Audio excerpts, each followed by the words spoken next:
Hello, Ryan Thompson here, and today we will be looking at The Search for Spock.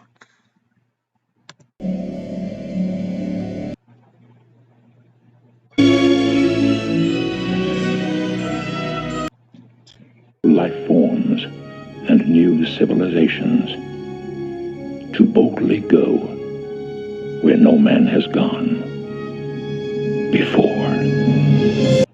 Westward, the course of empire takes its way. Anyway, Jew loves Jew. Jew sacrifices himself to save Jew, another Jew's crew. You start off that way.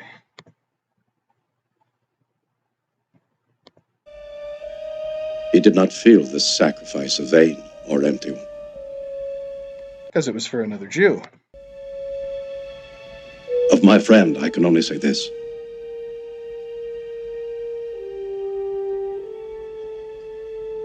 Of all the souls I have encountered in my travels, his was the most human. And Jewish. Let's move on here.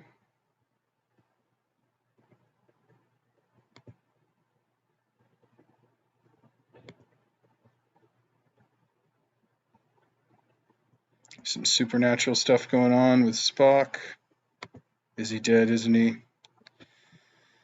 And then we have the backdrop to what was going on at the time, current events, squabbles and issues between Jews and Palestinians, and who do you think the Klingons are meant to represent?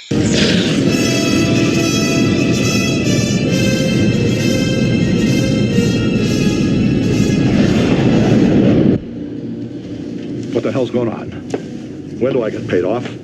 Soon, Captain. Quite soon. Suicide bombing. Suicide torpedoing, actually.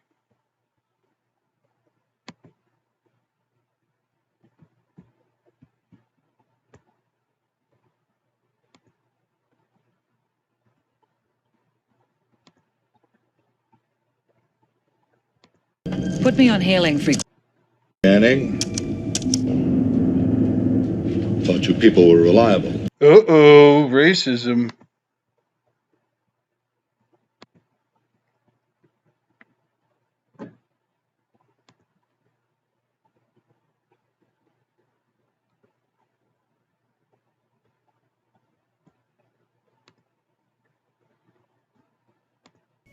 Then perhaps it's not too late. Climb the steps, Jim. Climb the steps of Mount Saleya. Or Mount Zion.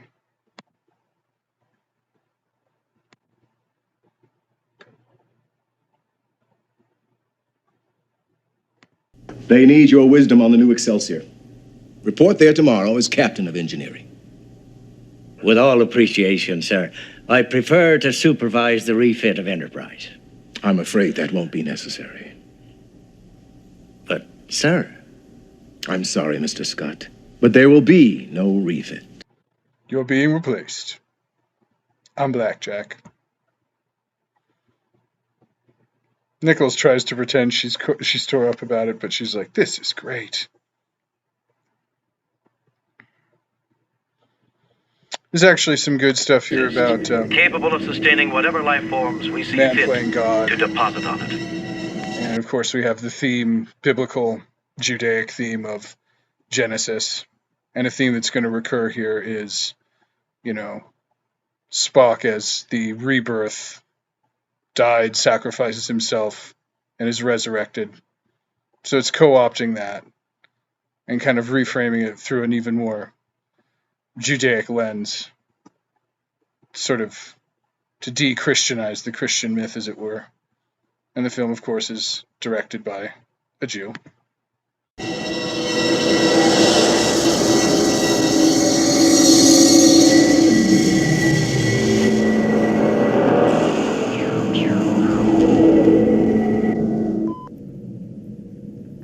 So,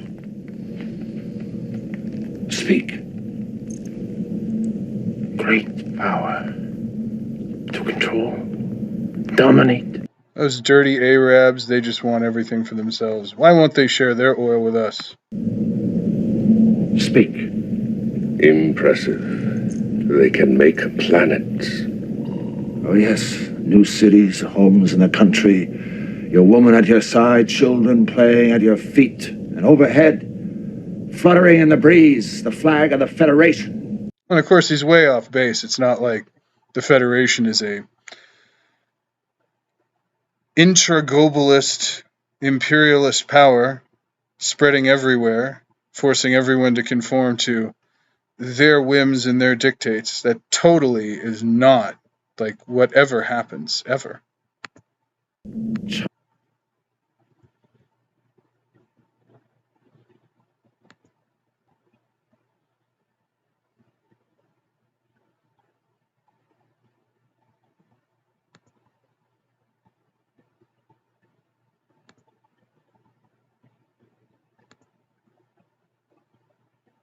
Known to Earth within a few hours' walk. It's snow. Snow in the same sector. Fantastic. Fascinating. All the varieties of land and weather known to Earth within a few hours' walk. And it's interesting here because the writers seem to recognize, the arrogance, the conceit, trust the science. Yet the whole premise of the show is that we'll be in a post-scarcity world and science will solve all our problems. Yet they show the disaster of just trusting in the arrogance and the whim of scientists.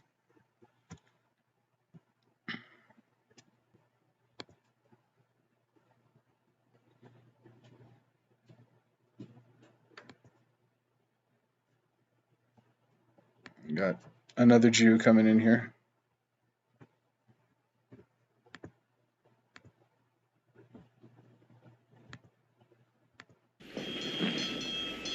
Ambassador, I would have come to Vulcan to express my deepest sympathies. Spare me your human platitudes, Kirk. I have been to your government. I've seen the Genesis information and your own report.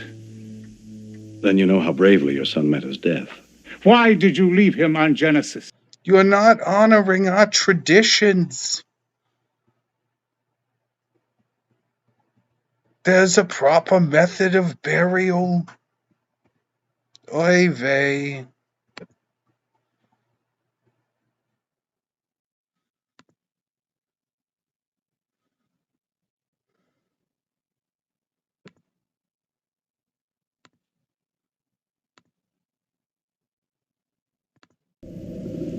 Outweigh. Jews are telepathic, too.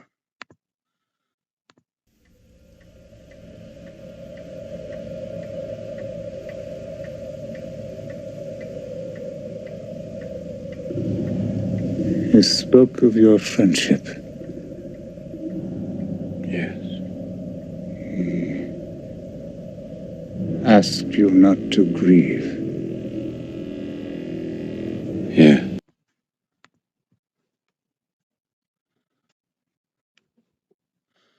And totally altruistic, of course. The needs of the many outweigh the needs of the few, so long as those altruistic motives are being used to promote us as noble.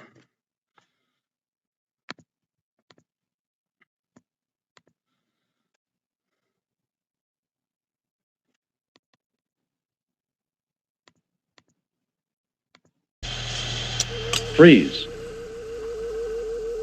Repeat. And augment.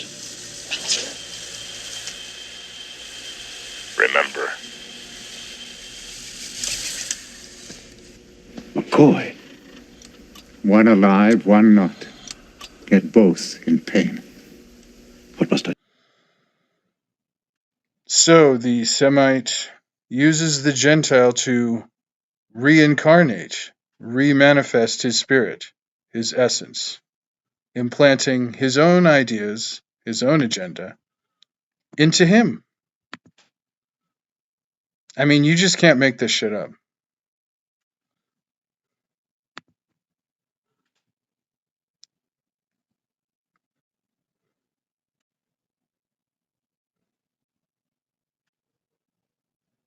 I do like this part. Do you understand me, Jim? I hear you. I had to try. Of course. Thanks for the drink. Anytime.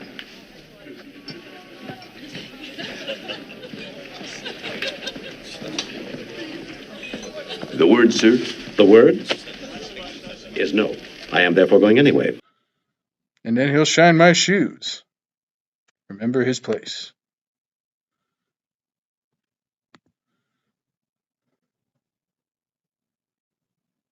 Oh, we got another one here. How are you? Could I offer you a ride home, Dr. McCoy? Where's the logic in offering me a ride home, you idiot? If I wanted a ride home, would I be trying to charter a space flight? Another racist got to be put down.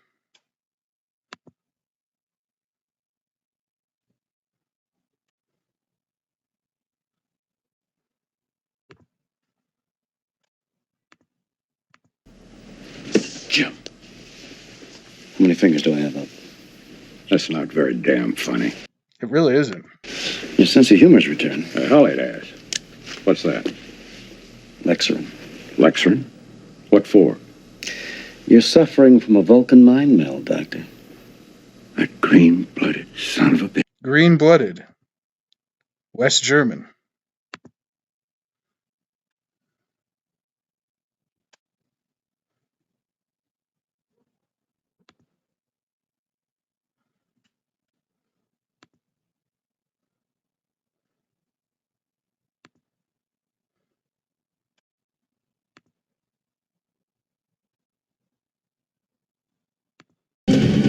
Transwarp at your command, sir.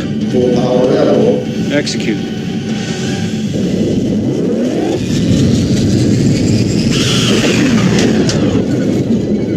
Full power available. Trust the science.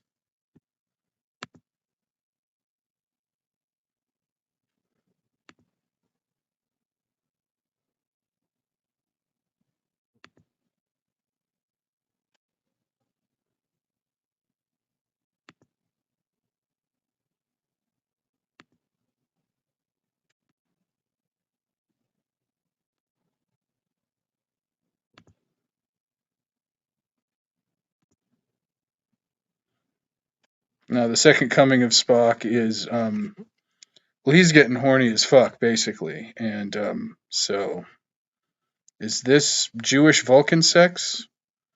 Or is it the precursor to it? What's going on here? Oh, yeah.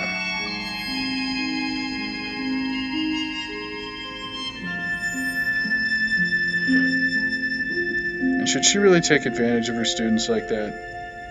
Somehow, if it was, a girl Vulcan being reborn, and Savick was a man,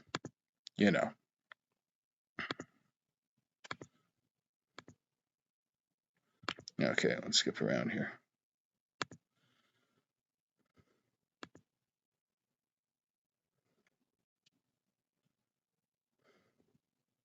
Is Enterprise calling? Here is. Yeah, who? Spock!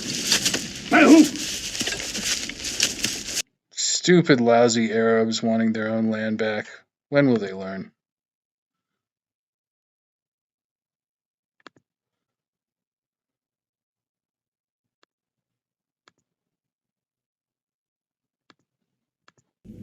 Admiral Kirk, this is your opponent speaking.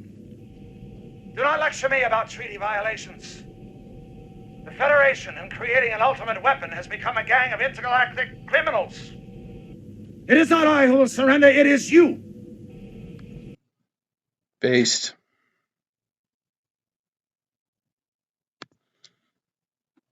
And then the French Canuck Jew's son is killed, which of course will justify fantasy revenge, as we've seen so often.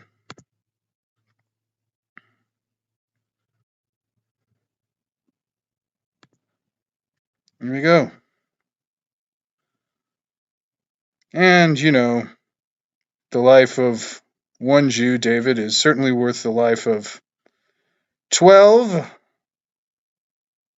of the, well, not Goyim, but, space Arabs. 8, 7, 6, 5. Get out! 3. Get out of there! Get out! 1.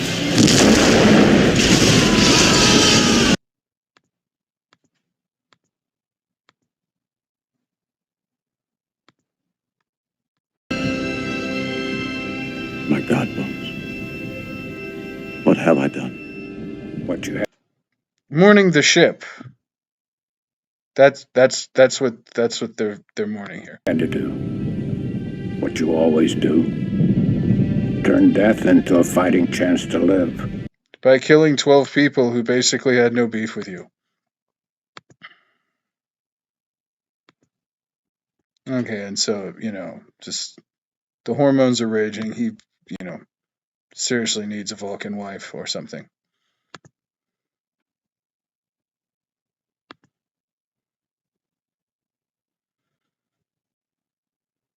And the Klingon guy goes kamikaze and he kills him, and here we go. It's some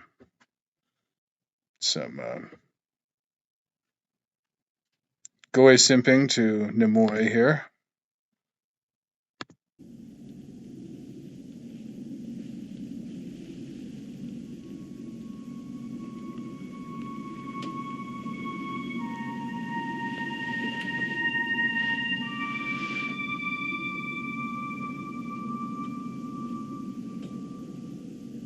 I'm going to tell you something that I never thought I'd ever hear myself say. But it seems I've missed you. And I don't know if I could stand to lose you again. My sense of self-worth comes from you. I, the Goy, am nothing without you.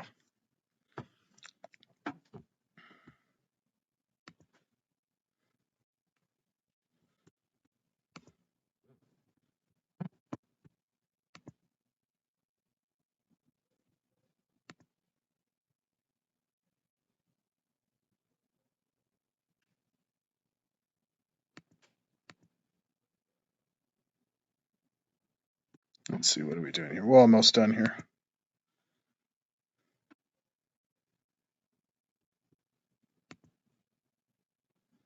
They have their sort of pagan golden calf Semitic raising the dead ceremony here.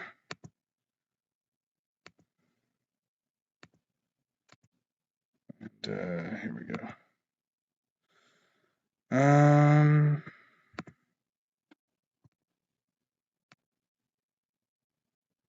Only time will answer. Kirk, I thank you. Their sacred Vulcan temple. What you've done is... What I have done, I had to do. But at what cost? Your ship, your son. If I hadn't tried, the cost would have been my soul. Would you sacrifice your child for Yahweh? In the original story, Yahweh backed down. It was a test. Didn't actually make the father do it. This time he made the tribesman put his money where his mouth is. So, let it not be said that they aren't committed. And here's where this gets back to what I was talking about earlier, where, altruistic ideals and supposedly altruistic motives are really used to promote yourself and to promote your own sense of self-preservation, your own agenda, your own people. Because the needs of the one outweighed the needs of the many. So, to preserve the tribe, to preserve the line, it was worth the death of everybody. That's the other thing. The the Pussy Beta science people, science vessel. I'm not going to go back and play it, but they got blown up too. And then the Arabs did that because, God forbid, they don't want the Federation to literally have the power of life and death when they're spreading all over the galaxy anyway, those pesky, ruthless Arab Klingons. And so then Kirk kills them, and his own son is sacrificed, and all of that was worth it, so that the holy Spock might be resurrected. So all that stuff about Spock so noble and self-sacrificing, it was basically bullshit. He, sacrificed himself supposedly for the greater good, and then the greater good is sacrificed so that he can be reborn. Because it's sort of blood debt, sort of, this mentality of you're bound to make a sacrifice. It's like Spock didn't give that gift just freely and willingly. It had to be paid back in blood and everything. If it was really about noble self-sacrifice, Spock would have died. That would have been it. No more to say. But it's like, no. We got to have your son die. These people on the Grissom got to die. All these Arab Klingons have to die so that I can be reborn. So it seems to sort of undermine the altruistic nature of the thing. Anyway, I hope that was decent for a first video, and I enjoyed this, and I hope you all enjoyed it, and take care.